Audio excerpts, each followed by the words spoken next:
IP news India में आपका स्वागत है। 15 अगस्त 1947 रात 12 बजे हिंदुस्तान बरतानवी हुकूमत के चंगुल से आजाद हो गया। आजाद होने की खुशी में पूरा मुल्क, शहर, देहात, गली चौराहे, हर जगह लोग खुशियां मनाने लगे और मनाना भी चाहिए। लेकिन इस खुशी के पीछे शहादतों और कुर्बानियों की एक लंबी दास्तान है।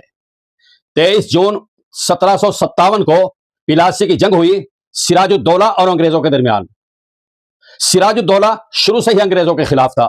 कलकत्ता पर हमला करके अंग्रेजों को बाहर कर दिया। अंग्रेजों को शिकस्त हुई। अंग्रेज इस अपमान का बदला लेना चाहते थे, जिसमें वो कामयाब हुए, क्योंकि अपनों ने ही सिराजुद्दौला के खिलाफ गद्दारी की थी। इसका नतीजा यह हुआ कि सिराजुद्दौला को पिलासी की जंग में न सिर्फ शिकस्त का सामना करना पड़ा, बल्कि 3000 अंग्रेजी फौजियों के मुकाबले सिराजुद्दौला की 70,000 फौज को मुंह की खानी पड़ी। सिराजुद्दौला शहीद हो गए, जिनकी लाश को सड़क पर घुमाया गया। एक मुजाहिद की लाश जिसने शहादत कबूल की, अंग्रेजों की गुलामी नहीं। फिर मैसूर का इक़्तिदार हैदर अली ने संभाला। हैदर अली की वफात के बाद टीपू सुल्तान को हुक्मरान बनाया गया। टीपू सुल्तान ने सिर्फ 2 ही साल में अंग्रेजों के खिलाफ एक जबरदस्त मुहिम छेड़ी और इस मुहिम को जिहाद का नाम दिया गया। अवाम में एक जोश भर दिया कि हर खास व आम अंग्रेजों के खिलाफ उठ खड़े हुए। लड़ाइयां हुई, अंग्रेजों को शिकस्त हुई, आखिरकार शहीद हो गए टीपू सुल्तान। इसके बाद 1857 की लड़ाई हुई, जिसे गदर का नाम दिया गया।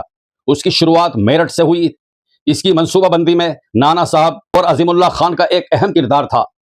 इस तहरीक को मुल्कगीर तहरीक बनाने का सेहरा मौलाना अहमदुल्लाह शाह मदरासी को जाता है, जिन्होंने आगरा, दिल्ली, मेरठ, पटना और कोलकाता का सफर करके अवाम के अंदर जज्बे जिहाद पैदा किया और पूरा मुल्क इस तहरीक में शरीक हो गया। और इस मौके पर हिंदू, सिख, ईसाई सभी, पूरा मुल्क आजादी की जिद्दोजहद में शरीक हो गया।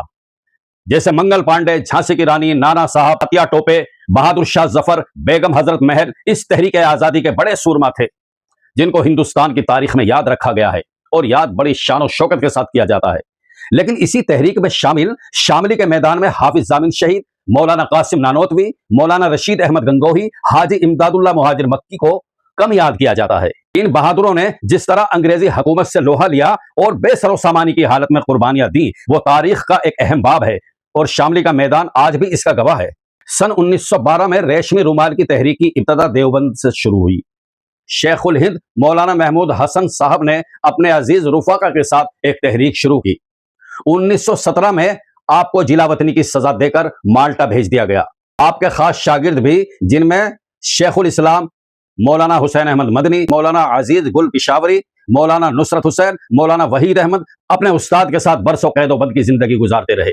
सन 1919 में जलियांवाला बाग का सानहा पेश आया, जिसमें हजारों लोगों पर जनरल डायर के हुक्म से गोलियां चलाई गई और बड़ी तादाद में हिंदुस्तानी शहीद हो गए। सन 1919 में जमीयत उलमा हिंद का क़याम अमल में आया और मुसलमानों की तवज्जो उसकी तरफ हो गई। इसके अलावा बहुत सारी कड़ियां हैं जिन्होंने जिद्दोजहद आज़ादी में हिस्सा लिया, जैसे 1921 में मोपला बगावत, 1922 में चोरा चोरी कांड, 1925 में काकोरी केस, 1930 में सिविल नाफरमानी तहरीक, 1942 में हिंदुस्तान छोड़ो तहरीक, 1946 में बहरी बेड़े की बगावत। इस मौके पर राम प्रसाद बिस्मिल, भगत सिंह, चंद्रशेखर आजाद, अशफाकुल्लाह खान को भी नहीं भुलाया जा सकता, जिन्होंने हंसते हंसते मुल्क को आजाद कराने की खातिर फांसी के फंदे को चूमा। बाबा भीमराव अंबेडकर, डॉक्टर राजेंद्र प्रसाद, पंडित जवाहरलाल नेहरू, मदन मोहन, नेताजी सुभाष चंद्र बोस की सलाहियतों से भी तहरीक को बहुत हौसला मिला। उर्दू ने आजादी की तहरीक को इनकलाब जिंदाबाद का नारा दिया और डॉक्टर अल्लामा इकबाल ने सारे जहां से अच्छा हिंदुस्तान हमारा जैसी नज़म लिखकर हुब्बुल वतनी का सबूत दिया। यूं मिलाकर के सबकी कुर्बानियों और जिद्दोजहद की वजह से हिंदुस्तान आजाद हुआ।